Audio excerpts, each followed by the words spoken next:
was awesome. They all went off. Be activated by the signal to warn of the impending hazard. Tests Too of the bad that signal wasn't and happening. receiver's performance are normally conducted by the National Weather Service between 11 a.m. and noon each Wednesday. If there is a threat of severe weather, the test will be postponed to the next available good weather day. Reception of this broadcast, and especially the warning alarm tone, will vary at any given location. This variability, normally more noticeable at greater distances from the transmitter, can occur even though you are using a good quality receiver in good working order. The warning alarm tone will be activated for hazardous watches and warnings for the following counties: Champaign, Clark, Delaware, Fairfield, Fayette, Franklin, Greene, Hocking, Knox, Licking, Madison, Marion, Marl, Muskingum, Perry, Pickaway, and Union. This concludes the weekly test of weather radio station KIG86 Columbus, Ohio.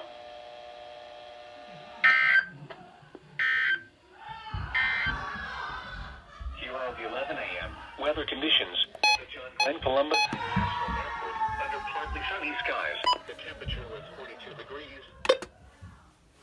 Nobody told me that this guy has EM detection. It's interesting.